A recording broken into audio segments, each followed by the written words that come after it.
Arsenal udah benar-benar nggak punya opsi di lini serang, cuman tinggal Trossard, Ethan Nwaneri yang dipaksakan menjadi wing yang sebenarnya oke banget, lalu tinggal sama si Sterling. Havertz cedera ketika di Camp Dubai, Martinelli cedera ketika lawan Newcastle. Udah nggak bisa ngapa-ngapain ini Arsenal, dan tidak membeli striker di Januari. Itu yang membuat gue males bikin video sebenarnya. Ethan Nwaneri tuh literally kayak Messi gitu loh, yang lembut banget megang bolanya, silky banget, ngelewatin pemainnya, tenang banget, confidence banget.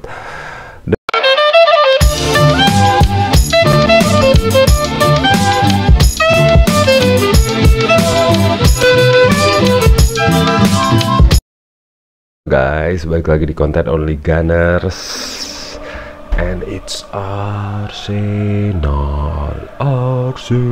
FC. Akhirnya kita balik di jalur kemenangan setelah hampir 2 minggu di semenjak video terakhir konten Only Gunners. Jadi welcome back di konten Only Gunners dalam matchday ke-25 Barclays Premier League antara Leicester City melawan tim kesayangan kita Arsenal yang berlangsung tadi malam di kandang Leicester City. Jadi selama 2 minggu, hampir 2 minggu ini banyak yang terjadi. Langsung aja kita masuk ke konten Only Gunner, pembahasan yang selama ini tidak gue bahas karena absen membuat video selama 2 minggu. Come on. Jadi video terakhir adalah ketika Arsenal menang lawan City 5-1, lalu habis dari situ sebenarnya harusnya ada video lagi saat Arsenal lawan Newcastle yang berakhir dengan skor 2-0 di babak semifinal Carabao Cup leg kedua, yang mana gue udah males bikin video itu, ya kan, udah lemes, nggak ada tenaga, udah gitu banyak ada kesibukan ini itu juga. Dan kemudian dia malesnya karena Arsenal kalahnya dengan cara yang sama, 2-0, yang bikin golnya sama, kekalahannya sama, pola mainnya sama, dan gak ada perubahan yang signifikan. Ya mungkin Newcastle musim ini emang pawangnya Arsenal ya, karena Arsenal emang gak pernah menang lawan Newcastle di 3 pertandingan. Jadi apa mau dikata gitu sebenarnya. Gue udah gak ada semangat membuat video itu, bukan artinya gak support Arsenal. Mau kalah mau menang tetap tetap Gunners banget gue mah. Cuman kemarin tuh kayak ya nggak ada yang perlu dibahas gitu. Teman-teman juga udah pada tahu kenapa kalahnya, kenapa nggak bisa menang lawan Newcastle, kekurangan apa, udah pada tahu semua gitu loh. Lalu update terkini adalah Arsenal ya tidak punya striker sama sekali. Sebelum kita masuk ke detail lawan Leicester, buat yang nggak tahu, Arsenal udah benar-benar nggak punya opsi di lini serang, cuman tinggal Trossard, Ethan Nwaneri yang dipaksakan menjadi wing yang sebenarnya oke banget, lalu tinggal sama si Sterling. Havertz cedera ketika di Camp Dubai, Martinelli cedera ketika lawan Newcastle. Udah nggak bisa ngapa-ngapain ini Arsenal, dan tidak membeli striker di Januari. Itu yang membuat gue males bikin video sebenarnya. Udah nggak ada harapan gitu loh. Sporting director Arsenal gimana, nggak jelas, gue nggak ngerti. Untungnya di pertandingan tadi malam lawan Leicester City, Arsenal buat yang nonton juga udah pada tahu berhasil mengambil poin 3 dan memperketat persaingan di papan atas Liga Premier League melawan Liverpool, sehingga poinnya nggak jauh melebar jauh, tetap berjarak 7 poin, lumayan. Tapi performa Arsenal di tengah kekurangan lini serang itu menurut gue cukup fantastis dan keren banget. Jadi gimana jalannya pertandingan, mari kita bahas. Secara squad, untuk dari kiper sampai lini tengah tuh Arsenal udah kelas dunia sebenarnya.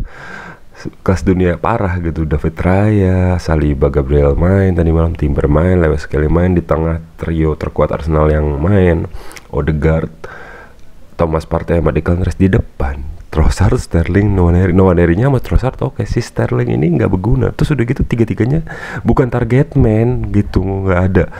Dengan adanya Havertz yang bukan target man tapi dia punya postur oke, masih punya menciptakan kayak opportunity untuk siapa tahu dengan bola lambung oke lah bisa dekat, dan Havertz punya pengalaman menjadi target man juga di Chelsea dan di Arsenal 2 musim terakhir. Tapi ini nggak ada sama sekali opsinya bos di 3 pemain itu. Mau gimana guys? Berharap menang pun sulit. Meskipun Arsenal di pertandingan ini mengunci pertandingan dengan sangat brilian ya, Leicester hampir nggak bisa berbuat apa-apa. Ada peluang Leicester, tapi karena back Arsenal kelas dunia dan gelandang tengah Arsenal kelas dunia semua, ya nggak tembus gitu Leicester. Cuman yang di depannya ini nggak bisa ngapa-ngapain. Satu-satunya pemain yang effortnya gila ya Ethan Nwaneri. Raheem Sterling di dalam statistik tidak, nol semua, hampir nol semua.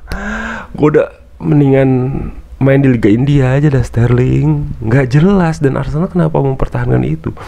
Sedih banget Arsenal cedera banyak pemain depan, melepas banyak pemain depan atau pemain berkarakter penyerang kayak Smith Rowe, Eddie Nketiah, Fabio Vieira, terus yang cedera Havertz, Gabjes, Saka, Martinelli, nggak ada covering yang jelas. Ethan Nwaneri untungnya adalah pemain yang sangat brilian banget. Di usianya yang baru 17 tahun, Ethan Nwaneri menunjukkan kematangan yang gila. Mungkin terlalu dini ya, mungkin ini terlalu dini, tapi ngelihat Ethan Nwaneri main tadi malam ngelawan Leicester, satu-satunya image yang muncul di benak gue ketika nonton cara Ethan Nwaneri menghandle bola, ketenangan dia, rasa percaya diri dia di usia yang sangat muda. Hanya satu image yang terbayang di otak gue adalah Lionel Messi ketika usianya segitu. Itu sama banget, sama-sama kidal, sama-sama main di posisi kanan luar di usia mudanya. Dan Ethan superstar, world class, brilliant. Messi, kalau selama ini banyak banget yang disebut new Messi, the new Messi. Menurut gua Ethan Nwaneri sekarang adalah kandidat yang sangat-sangat layak. Gua nggak tahu ya, Arsenal tuh punya sejarah buruk injury prone kepada youngster.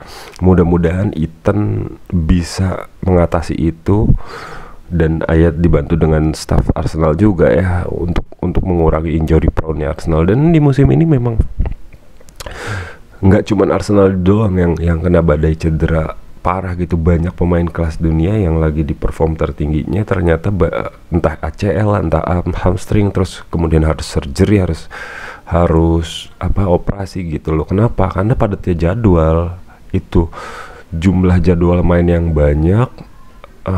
Seminggu hampir 2 kali 3 kali, tidak ada backup, dan akhirnya ya cedera resikonya gitu loh. Nggak Arsenal doang, Madrid juga mengalami itu. Banyak deh, gue males nyebutinnya. Lisandro Martinez di MU sama Diallo yang terakhir cedera juga kayak gitu kan. Jadi gue harap Ethan Nwaneri bisa dirawat dengan baik, di take care dengan baik oleh Arsenal.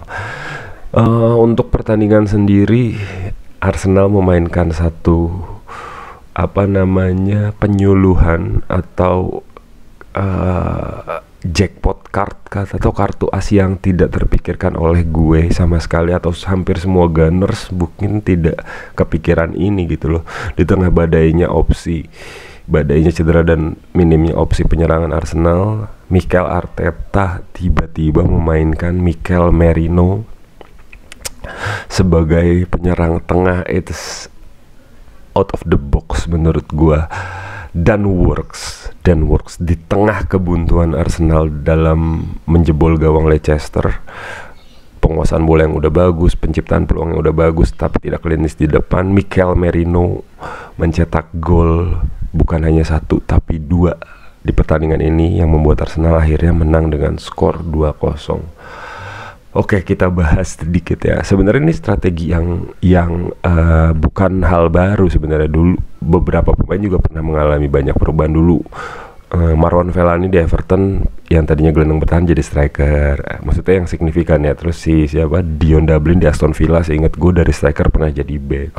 Mikel Merino gelandang bertahan Arsenal tiba-tiba dipaksa menjadi striker karena nggak ada opsi, dan itu works menurut gue secara permainan aja ya, nggak usah secara keseluruhan skill deh. Tadi malam penempatan posisinya Merino yang pintar, terus postur dia yang cukup tinggi dan besar untuk memenangkan duel udara membuktikan itu gitu loh, membuktikan efektivitas itu. Dan gue harus harus ngasih kredit yang sangat luar biasa, standing applause buat Mikel Arteta karena berani gambling soal ini. Ini sangat bisa tidak works dan dihujat gitu, tapi ternyata works.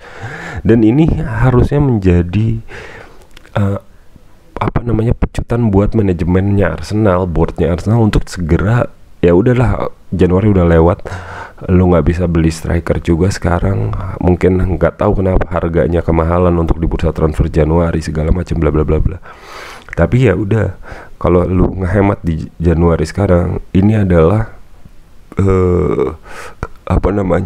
pecutan untuk lu beli striker mantep di summer dengan uang berapapun gitu loh. Bukan jadi malah kayak ya udah Merino bisa dipasang di depan, Merino aja striker. Jangan begitu. Ini udah minus semua pemain depannya, guys.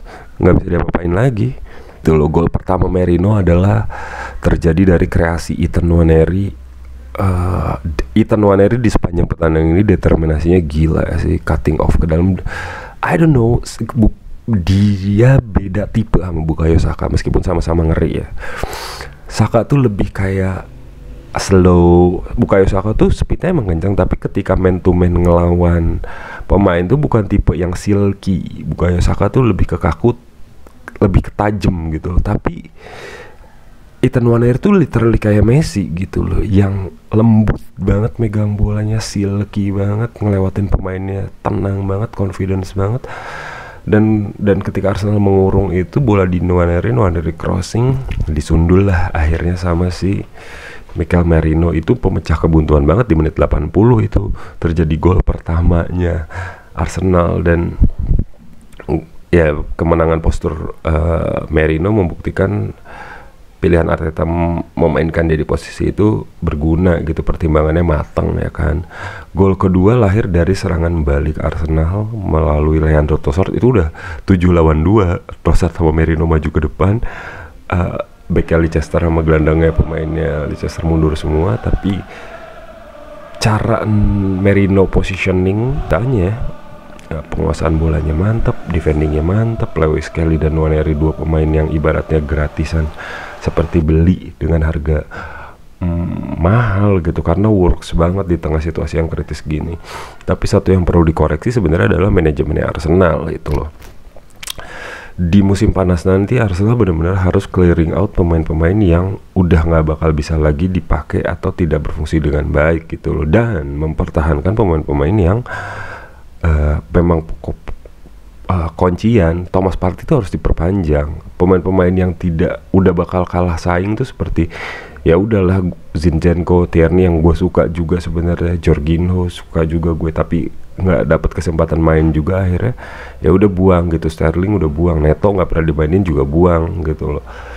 Dan ganti dengan yang lebih fresh dan berkualitas yang emang lu beli karena bakal lu mainin. Jangan lagi beli pemain-pemain yang harganya lumayan tapi nggak bakal dimainin gitu loh, kayak Fabio Vieira lah, Nuno Tavares lah.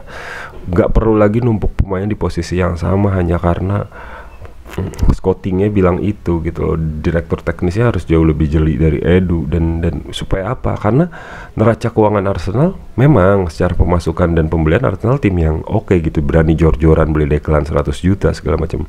Tapi sebenarnya kalau dari penjualan Arsenal termasuk yang jelek. Harga pemain-pemain yang keluar dari Arsenal itu tidak sefantastis harga pemain-pemain City atau Liverpool atau Chelsea yang dijual oleh mereka gitu loh. Kita aja dapet Havertz 60 juta, padahal Chelsea belinya cuma 75 gitu loh. Ruginya dikit. Kalau Arsenal tuh banyak banget ruginya, dan itu harus dikurangin gitu. Untuk Only Gunners sekarang gue kira gitu aja, nggak banyak update yang bakal gue sebut selain ya udah tadi semuanya udah kita sebutin. Tolong bantu subscribe, like dan komen. Sampai jumpa di konten Only Gunners berikutnya, VCC, dan kita masih punya kans juara. Oke, CWG.